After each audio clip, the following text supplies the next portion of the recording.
नमस्कार सांग मैंने ये आप देखिपे गरम गरम सांबर चली मो दोसा प्रस्तुति चली गोटे छोट थालिया मो झीपाई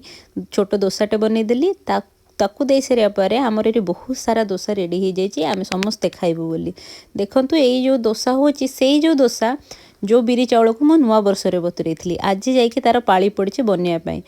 एते सारा दोसा मुझे देखिकी मत जिते खुशी लगुच मुझे वीडियोटा अपलोड कला बेलू मत आहरी लोभ लगुच।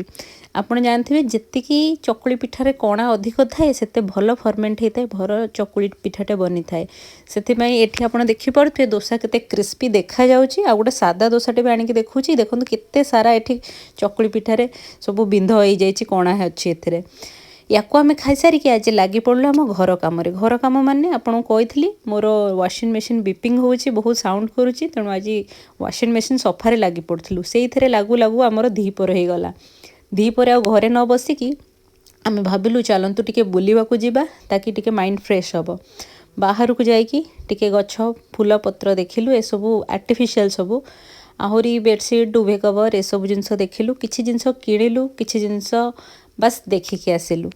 एठी कुकुर मानक पई बहुत सारा टॉयज थाए मो झिया आग ताकू धरी पकेब ये देखो बहुत सारा परफ्यूम अच्छी जो परफ्यूम टेस्ट करने भी केमती स्मेल आसूँ आप टेस्टर सब खोला होती आप निजे देखिपर कौ बास्ना आप भल लगुच किपर मो झी आउ कि नौ से जो डॉग टॉयज गुरा मेचे धरती कौन मैंने साउंड हुए धर पकड़ा मैंने साउंड हुए।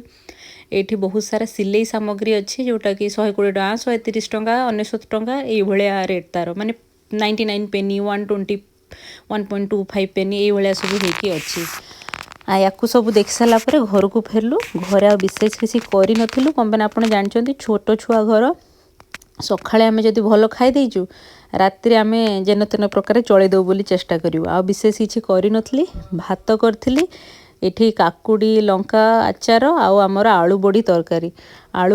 प्रेसर कुकर में बनाए जल्दी हो जाए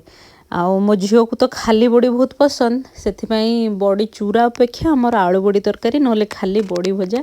बेसी हुए।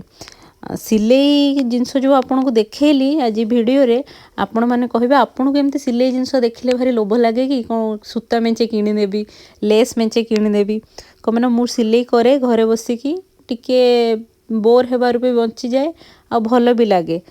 आपण मैंने कहे केमती लगिला। नमस्कार।